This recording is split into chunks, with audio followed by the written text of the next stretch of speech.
Huwag mong ilabas agad lahat ng plano mo. Hindi iyon pagiging duwag, iyon ay proteksyon at katalinuhan. Kapag ipinakita mo agad kung ano ang susunod mong hakbang, nagbigay ka rin ng blueprint sa mga taong maaaring hadlangan o sirain ang oportunidad mo.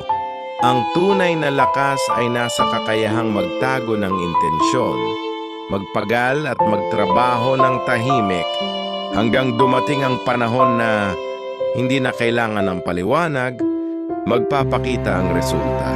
Maging disiplinado.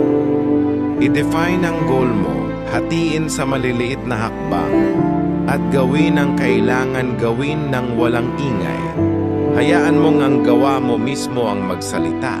Ang sikreto, panatilihin ang focus, iwasan ang ingay ng opinyon ng iba, at mag-celebrate kapag panalo ka na.